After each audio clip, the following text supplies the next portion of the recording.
ஆண்டவராகிய இயேசு கிறிஸ்துவின் விலையேறப்பட்ட நாமத்தினாலே ஆண்டவர் எங்களுக்கு கொடுத்ததான அன்பின் இயேசு நற்செய்தி ஜெபக்குழுவின் சார்பிலே அன்பின் நல்வாழ்த்துக்களை தெரிவித்துக் கொள்கிறோம். எனக்கு அருமையானவர்களே, தூத்துக்குடி மறை மாவட்டத்தில் லைன்ஸ்டோன் பகுதியில் இயங்கிக் கொண்டிருக்கிற அன்பின் இயேசு நற்செய்தி ஜெபக்குழுவானது மாதம் முதல் தேதி தேவனுடைய வார்த்தையை வாக்கு தத்தமாய் கிராஸ் டிவியில் அறிவித்து வருகிறது. எனக்கு அருமையானவர்களே, இதை காணுங்கள், இதற்காக ஜெபியுங்கள். ஒவ்வொரு வெள்ளிக்கிழமையும் காலை வேளையிலே 10 மணி முதல் குணமளிக்கும் வாச ஜெபமானது நடைபெற்றுக் கொண்டிருக்கிறது. வாருங்கள், இணைந்து ஜெபிப்போம். கர்த்தர் பெரிய காரியங்களை செய்வார். ஹல்லேலூயா, ஹல்லேலூயா. இந்த நாளிலும் ஆண்டவருடைய வார்த்தைக்கு நேராய் கடந்து வருவோம். 9 மாதங்கள், இந்த வருடத்தின் 9 மாதங்களை ஆண்டவர் தகப்பன் பிள்ளையை சுமப்பது போல சுமந்தாரே. உங்களையும் என்னையும் நம்முடைய குடும்பங்களை தூக்கி சுமந்து வந்தவர். எத்தனை பலவீனங்கள், எத்தனை பாதிப்புகள், எல்லாவற்றிலும் அவர் உடனிருந்து வழிநடத்தி இம்மட்டுமாய் உதவி செய்தார். ஹல்லேலூயா. எனக்கு அன்பானவர்களே, இந்த 10வது மாதம் முதல் வேளை முதல் தேதியில் தேவ சமூகத்தில் நாம் நிற்கிறோம். இதை கேட்டுக்கொண்டிருக்கிற என் அன்பு தாயே, தகப்பனை, பிரியமான தம்பி தங்கி, ஜெபத்தோடு காணுங்கள். இதற்காக பாரத்தோடு ஜெபித்த போது இந்த மாதத்தின் வாக்கு தத்தமாய் தொடக்க நூலின் புத்தகம் ஆதியாகமம் புத்தகம் 17ஆம் அதிகாரம் 2வது திருவசனத்தை ஆண்டவர் கொடுத்தார். உன்னை திரளாய் பெருக பண்ணுவேன், உன்னை மிக மிக திரளாய் பெருக பண்ணுவேன். தேவனுடைய வார்த்தை வானமும் பூமி ஒளிந்து போகும், அவருடைய வார்த்தை ஒழியாது என்று பைபிள் சொல்கிறது. எனக்கு அருமையானவர், அவருடைய வார்த்தை ஆவியும் ஜீவனமாய் இருக்கிறது. இந்த ஜீவனுள்ள வார்த்தை வாக்கு தத்தமாய் கர்த்தர் கொடுத்தார். ஆபிரகாமை பார்த்து சொல்கிறார் தேவன். ஆபிரகாமுக்கு அன்றைக்கு சொன்னவர் இன்றைக்கு எனக்கும் உங்களுக்கும் சொல்கிறார். உன்னை திரளாய் பெருக பண்ணுவேன், எனக்கும் உனக்கும் ஒரு உடன்படிக்கை நான் செய்கிறேன், ஆகவே உன்னை திரளாய் பெருக பண்ணுவேன். ஆண்டவராகிய கடவுள் ஆபிரகாமை அழைத்த போது தொடக்க நூல் புத்தகம் 12ஆம் அதிகாரம் 2வது வசனத்தில் 7 வித ஆசீர்வாதங்களை அவனுக்கு கொடுக்கிறார். நான் உன்னை பெரிய ஜாதியாக்குவேன் என்றவர், நான் உன் பெயரை பெருமைப்படுத்துவேன் என்று சொன்னவர், நீ எவைகளை ஆசீர்வதிக்கிறாய் என அவைகளை ஆசீர்வதிப்பேன் என்று சொன்னவர். இந்த இடத்திலே 17ஆம் அதிகாரத்திலே சொல்கிறார், உன்னை திரளாய் பெருக பண்ண போகிறேன். 12 அதிகாரத்திலிருந்து 17ஆம் அதிகாரம் வரை நீங்கள் வாசிப்பீர் என்று சொன்னால் ஆபிரகாமின் வயது, அதற்கு முந்தின வசனம் சொல்கிறது, ஆபிரகாமுக்கு 99வது வயது வந்தது. அப்பொழுது கர்த்தர் அவனுக்கு தோன்றி அவனுக்கு வெளிப்பட்டு, நான் சர்வ வல்லமையுள்ள தேவன், எனக்கு முன்னதாய் மாசற்றவனாயிரு, பரிசுத்தமுள்ளவனாயிரு என்று சொல்லிவிட்டு வாக்கு தத்தத்தை கொடுக்கிறார். அப்படியானால் ஏதோ ஒன்று அவருக்குள்ளாய் அவர் எதிர்பார்க்கிற பரிசுத்தம் இல்லை. ஆண்டவர் சொன்னார், உன்னைதான் நான் ஜாதியாக்கப் போகிறேன், உன்னைதான் ஜாதியாக்கப் போகிறேன். 75 வயதில் அழைத்தவர் 24 வருடம் கடந்து வந்த போதும் கர்த்தரை அழைப்புக்கு நாராய் இருக்கிறான். ஆனால் ஆண்டவருக்கு பிரியமாய் இருக்கிறானா என்று சொல்லி நீங்கள் வேதத்தை வாசித்து பாருங்கள். நீங்களும் நானும் எப்படி இருக்கிறோம்? தேவனுடைய வார்த்தைகள் ஜனவரி மாதம் முதல் தேதி வாக்கு தத்தம் வாங்கிறோம். பல ஊழியர்களை கொண்டு வாக்கு தத்தங்களை கொடுக்கிறார். நீங்கள் ஜெபத்திலையும் அநேக வாக்கு தத்தங்கள் நீங்கள் நானும் பெற்றுக்கொள்கிறோம். ஆனால் ஏன் நடக்கவில்லை? ஏன் காரணம்? என் வாழ்க்கையிலே தேவனுடைய வார்த்தை வெளிப்படாத காரணம் என்ன? என்னை கேட்டுக்கொண்டிருக்க அன்பு சகோதரா, அவர் உடன்படிக்கை செய்திருக்கிறார். அவர் உடன்படிக்கை செய்திருக்கிறார். அந்த உடன்படிக்கை என்ன? அப்படியானால் அந்த அழைத்த அழைப்பிலே அவன் உடன்படிக்கை மீறி போனார். தனக்கு ஒரு பிள்ளை இல்லாத சூழ்நிலையில் நான் உன்னை ஜாதியாக்குவேன் என்று சொல்லி அழைத்த தேவனை மறந்து சாராளின் சொல் பேச்சை கேட்டு ஆகார் வெளிப்பட்டார். அதுதான் வேதம் சொல்லுகிறது. என் வேதம் சொல்லுகிறது, மறுபடியும் கர்த்தர் அவருக்கு தோன்றினாராம், தான் கொடுத்த வார்த்தையை நிறைவேற்ற. எனக்கு அருமையான, உன்னை பெருக பண்ணுவேன் என்று சொன்னார். இந்த மாதம் உங்கள் பிசினஸ் பெருகும், உங்கள் ஜெபம் பெருகும், உங்கள் அபிஷேகம், உங்கள் மேல் இருக்கிற அபிஷேகம் பெருகும். நீங்கள் ஜெபத்தில் எவைகளை கேட்பீர்களோ அவைகள் எல்லாவற்றையும் கர்த்தர் கொடுக்க போகிறார். அல்லேலூயா. உங்கள் ஆசீர்வாதத்தை பெருக பண்ண போகிறார். உங்கள் பெயரை பிரஸ்தாபம் பண்ணும்படியாய் கர்த்தர் செய்வார். நீங்கள் ஆண்டவருக்கு முன்னதாய் நீங்கள் செய்த உடன்படிக்கை நினைவு கூர்த்து பாருங்கள். நீங்கள் செய்த பொருத்தனைகளை நினைவு கூறுங்கள். நீங்கள் செய்த பொருத்தனைகளை உடைத்து போட்டிருப்பார் என்று சொன்னார். அதில் உருவாக்க முடியாத தேவனுக்கு முன்னதாக நின்னுங்கள். கர்த்தர் உங்களை நடத்துவார். ஹல்லேலூயா. இந்த மாதம் பெருக்கத்தின் மாதம், இந்த மாதம் ஆசீர்வாதத்தின் மாதம், இந்த மாதம் உங்கள் வாழ்க்கையில இதுவரை கண்டிராத ஆசீர்வாதங்களை சுதந்திரித்துக் கொள்கிற மாதம். ஹல்லேலூயா. ஆண்டவரனோடு கூட பேசி உன்னை பழுக பெருக பண்ணுவேன் என்று சொன்னவர் முதலாவது காரியம் 5வது இறைவார்த்தை சொல்கிறது, அவன் பெயரை மாற்றினார். அவருடைய பெயர் முதலாவது ஆபிராம் என்று இருந்தது. ஆபிராம் என்றால் உயர்ந்த தகப்பன். ஆண்டவர் அவன் பெயரை மாற்றினார்.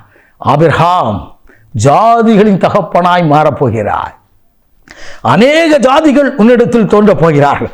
ஒரு பிள்ளை இல்லை என்று சொல்லி கண்ணீர் வெடிக்கிறாய். கொஞ்சி மகிழ ஒரு குழந்தை செல்வம் இல்லை என்று சொல்லி கதறிக்கொண்டிருக்கிறாய். என் அன்பு மகளே, என் அன்பு மகனே, நான் திருமணம் முடிந்து இத்தனை வருடம் ஆகிறது, 2 ஆண்டுகள், 8 ஆண்டுகள், 5 ஆண்டுகள், 15 ஆண்டுகள் என்று சொல்லி கதறிக்கொண்டிருக்கிறாயோ? எத்தனையோ மருத்துவமனைக்கு சென்று விட்டேன், ஆனாலும் என் வாழ்க்கையிலே விருத்தி இல்லை, விமோசனம் இல்லை. நான் கண்ணீர் வடிக்கிறேன் என்று கலங்கி நிற்க உன்னோடு கர்த்தர் பேசுகிறார். என்னை கேட்டுக்கொண்டிருக்கும் அன்பு மகளே, அன்பு மகனே, பிரியமான தாய் தகப்பனே, தேவனுக்கென்று உங்களை அர்ப்பணித்து பாருங்கள்.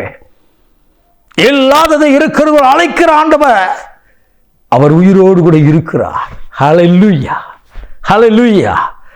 எனக்கு அருமையானவர்களே, முதலாவது அவன் பெயரை மாற்றினார்.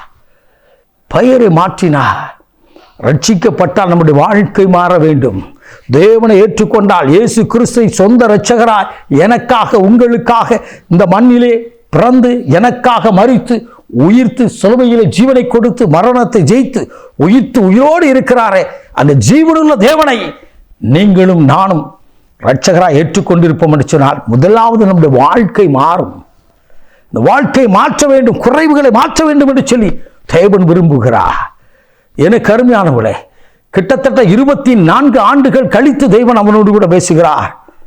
16ஆம் அதிகாரம் கடைசி வசனத்திலே நாம் வாசிக்கும் பொழுது, ஆபிரகாமுக்கு 84 வயது ஆயிற்று. அப்போ வேதம் சொல்கிறது, ஆகார் ஆபிரகாமுக்கு இஸ்மவேலை பெற்றெடுத்த போது அவருக்கு வயது 86. 86 வயதுல ஆபிரகாமுக்கு பிள்ளை பெற்றார். 99வது வயதிலே கர்த்தர் பேசுகிறார். 13-14 ஆண்டுகள் அவனோடு பேசினதாய் வசனத்தில் குறிப்பிடவில்லை. என்னை கேட்டுக்கொண்டிருக்கிற என் அன்பு தாயே தகப்பனே, நான் ஜெபத்திலே வாக்கு தத்தம் பெற்றிருக்கேன் ஐயா. எனக்கு இப்படிப்பட்ட வாக்கு தத்தங்களை தேவன் செய்வார் என்று தீர்க்கதரிசி மூலமாய் திட்டமாய் என்னோடு கூட பேசியிருக்கிறார். ஆனால் என் வாழ்க்கையிலே நிறைவேறவில்லை என்று சொல்லி வருத்தத்தோடு சஞ்சலத்தோடு வேதனையோடு இருக்கிறாயோ, கர்த்தர் இந்த நாட்களிலே உங்களோடு கூட பேசுகிறார். கர்த்தருடைய ஆவியானவர் உங்களோடு கூட பேசுகிறார். இந்த வருகின்ற நாட்களிலே, இந்த மாதத்திலே உங்களை திரளாய் பெருக பண்ண போகிறார். நீங்கள் செய்த உடன்படிக்கையை, நீங்கள் செய்த பொருத்தனையை அதை நிறைவேற்றும்படியா தேவனுக்கு முன்னதாய் வந்து நின்று பாருங்கள். கர்த்தர் உங்களை பழுகவும் பெருகவும் செய்வார். ஹல்லேலூயா. 6வது வசனம் சொல்கிறது, 17:6, உன்னை பழுக மாத்திரமல்ல பெருக மாத்திரமல்ல செய்து உன்னிடத்திலிருந்து நாடுகளின் ராஜாக்களையும் சாதிகளையும் உருவாக்குவேன். அவர் உருவாக்குற தேவன். எனக்கு அருமையானவர்களே, சில ஊழியர்கள் இணைந்து ஒரு குடும்பத்திற்கு ஜெபிக்கும்படியாக கடந்து போயிருந்தோம் பல ஆண்டுகளுக்கு முன்னதாக. எனக்கு அருமையானவர்களே, போகும்போது அந்த இல்லத்திலே பக்கத்தில் போனப்போ சொன்னாங்க, 23 ஆண்டுகள் நிறைவேறுகிறது, இவர்களுக்கு குழந்தை இல்லை என்று சொன்னார்கள். 23 ஆண்டுகள் ஆகிறது, குழந்தை இல்லை. நல்ல தொழில் வளத்தை கொடுத்திருக்கிறார், நல்ல கப்பல் தொழிலை கொடுத்திருக்கிறார், கையின் பிரயாசங்களை ஆசீர்வதித்திருக்கிறார், சொந்த இல்லத்தை கொடுத்திருக்கிறார், சகல ஆசீர்வாதமும் அவர்களுக்கு இருக்கிறது. ஆனால் ஒரே ஒரு குறை இருக்கிறது, ஒரு குழந்தை செல்வம் இல்லை என்று சொன்னார்கள். எனக்கு அருமையானவர்களே, இணைந்து ஊழியர்களாய் ஜெபித்து கர்த்தர் உங்களுக்கு அற்புதம் செய்திருக்கிறார், விசுவாசியுங்கள், கர்த்தர் பெரிய காரியங்களை செய்வார் என்று சொல்லி கடந்து வந்தோம். சில மாதங்கள் கழித்து விட்டது. கிட்டத்தட்ட 6 மாதம் கழித்த பின்னதாக எனக்கு ஒரு செய்தி வந்தது. எப்படி ஒரு செய்தி என்று சொன்னால், அந்த சகோதரி தூத்துக்குடி ஏவிஎம் ஆஸ்பத்திரியில் வயிற்றில் கட்டி இருப்பதாக சொல்லி அவர்கள் மருத்துவமனைக்கு கடந்து போயிருக்கிறார்கள். பிரதர் ஜெபிங்க, அண்ணன் ஜெபிங்கன்னு சொல்லி மறுபடியும் நாங்கள் ஜெபிக்க ஆரம்பித்தோம். நடந்தது என்ன? ஸ்கேன் பண்ணி பார்க்கும்போது அருமையான ஒரு குழந்தை இருக்கிறது என்று சொன்னார்கள். அதற்கு முன்பும் குழந்தை இல்லை, அதற்கு பின்பும் குழந்தை இல்லை. 23 ஆண்டுகள் கழித்து தேவ சமூகத்தில் நின்று தேவனுடைய பாதத்தில் என்னை அர்ப்பணித்த போது அருமையான ஒரு குமாரனை ஆண்டவர் இந்த குடும்பத்திற்கு கொடுத்தார். ஹல்லேலூயா! நான் பிரசங்கிக்கிற ஆண்டவராக இயேசு இன்றைக்கும் உயிரோடு கூட இருக்கிறார். என்னை கேட்டுக்கொண்டிருக்கும் என் அன்பு நண்பா, என் அன்பு தாயே, அன்பு தகப்பனே, பிரியமான தம்பி தங்கையே, கர்த்தருடைய ஆவியானவர் உங்களோடு கூட பேசுகிறார். என்னுடைய கையின் பிரயாசங்களிலே ஒரு விருத்து இல்லையே, என்னுடைய குடும்பத்திலே ஒரு விமோசனம் இல்லையே, நான் நாளுக்கு நாள் நலிவடைந்து வருகிறேன் என்று சொல்லி கண்ணீர் வடித்து நிற்கிறாயோ?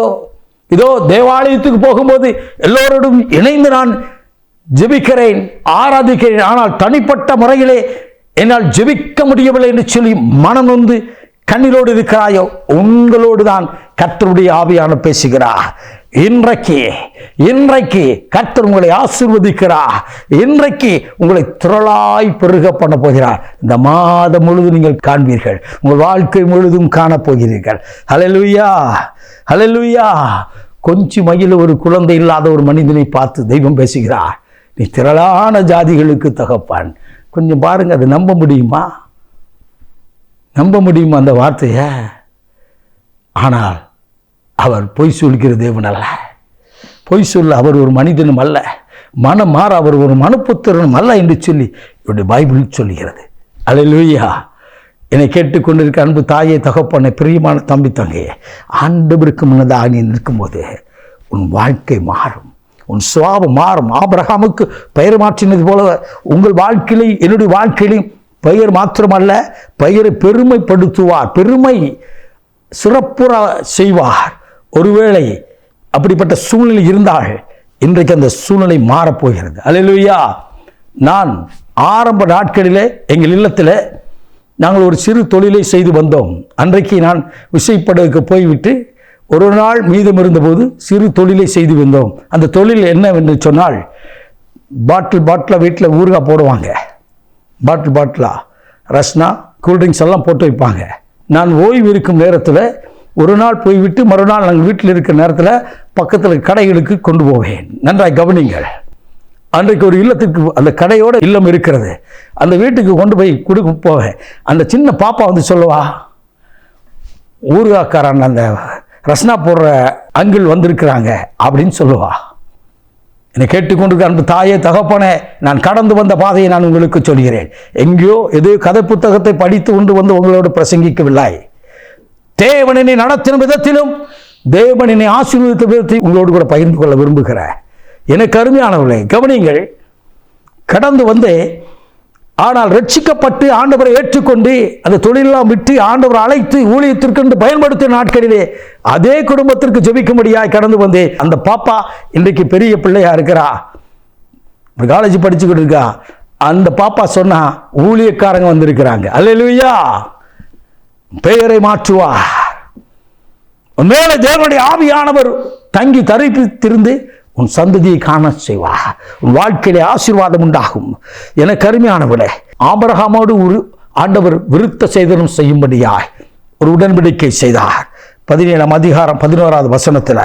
எனக்கு அருமையானவர்களே, வாழ்க்கையிலே ஆசீர்வாதம் இன்றைக்கு உண்டாயிருக்கும்படியாய் ஆண்டவருக்கு முன்னதாக நின்று அவருடைய பரிசுத்த இரத்தத்தினால் கழுவப்பட்டு நீங்கள் செய்த எல்லா பொருத்தனைகளையும் ஆண்டவரிடத்தில் ஒப்புக்கொடுங்கள். சாராளின் கற்பம் செத்துவிட்டது. வேதம் சொல்லியிருந்து பரிசுத்தாவின் அழகாக எழுதி வைத்திருக்கிறார், பெண்களுக்கான வழிபாடு நின்று போயிற்று என்று சொல்லி. ஆனால் நடந்தது என்ன? செத்துப்போன கற்பத்திலையும் ஆண்டவர் ஜீவனை வைத்தார், ஒரு ஜாதியை வைத்தார். ஆண்டவரே, உம்மால் கூடும் என்று விசுவாசிங்கள். விசுவாசிக்கிற உங்களுக்கும் எனக்கும் அது அப்படியே செய்வார். ஹல்லேலூயா, ஹல்லேலூயா. கர்த்தரே தேடி வந்து ஆபிரகாமிடத்தில் பேசினார். இன்றைக்கும் வார்த்தையின் மூலம் உங்களோடு கூட பேசிக் கொண்டிருக்கிறார். நாம் ஜெபிக்க போகிறோம். இந்த நாளிலே எந்தெந்த பகுதியிலே குறை இருக்கிறதோ, எந்தெந்த காரியங்களிலே குறை இருக்கிறதோ, அது எல்லாம் ஆண்டவருக்கு முன்னதாக வைத்து ஜெபியுங்கள். கர்த்தர் உங்களை பழுகவும் பெருகவும் செய்ய போகிறார். ஆபிரகாமின் தேவன் என்னுடைய தேவன், ஆபிரகாமின் தேவன், யாக்கோப்பின் தேவன், ஈசாக்கின் தேவன் இன்றைக்கு என்னுடைய தேவன் என்று சொல்லி விசுவாசித்து அறிக்கையிடுங்கள். இன்றைக்கு அற்புதங்களை பெற்றுக் கொள்கிறீர்கள். நாம் ஜெபிப்போம்மா. மகா பரிசுத்தமுள்ள தகப்பனே, இந்த அற்புதமான வேலைக்காய் ஸ்தோத்திரிக்கிறோம் அப்பா. இன்றைக்கும் தகப்பனே, உடைய வார்த்தையை கேட்டுக்கொண்டிருந்த ஒவ்வொரு பிள்ளைகளுக்கும் நீர் அற்புதம் செய்யும். விசேஷமாய் கொஞ்சி மகிழ ஒரு குழந்தை செல்வம் இல்லை என்று சொல்லி கண்ணீர் விட்டு கதறி, ஆண்டவரே அப்பா நான் மனநொந்து கதறுகிறேன் என்று சொல்லி கதறி நிற்கிற என் அன்பு மகளுக்கு ஒரு அற்புதம் செய்ய. அடைக்கப்பட்ட கர்ப்பவாசல் திறக்கப்படுவதாக, அடைக்கப்பட்ட கர்ப்பவாசல்கள் திறக்கப்படுவதாக. இயேசு கிறிஸ்துவின் விலையேறப்பட்ட நாமத்தில் பரிசுத்த ஆவியின் வல்லமை கொண்டு கட்டளை கொடுக்கிற அற்புதம் நடப்பதாக. கொஞ்சி மகிழ குழந்தை செல்வம் இல்லை என்று சொல்லி கண்ணீரோடு இருக்கிற பிள்ளைகள் கர்ப்பஸ்திரிகளாய் மாறுவார்களாக. இயேசு உயிரோடு இருக்கிறபடினால் ஜீவனுள்ள வார்த்தையின் வல்லமை அவர்களுக்குள்ளாய் கடந்து போகட்டும். தகப்பனே, பழுகவும் பெருகவும் செய்யும். கையின் வியாசங்களை பழுகச் செய்யும். குடும்பத்தில் சம்பத்துகளை பெருகச் செய்யும். ஜபத்தை பெருகச் செய்யும். உபாசத்தை பெருகச் செய்யும். அபிஷேகத்தை பெருகச் செய்யும். ஆசீர்வதியும். இயேசு கிறிஸ்துவின் விலையேறப்பட்ட நாமத்தில் ஜெபிக்கிறோம் ஜீவனுள்ள நல்ல பிதாவே. ஆமென், ஆமென். God bless you.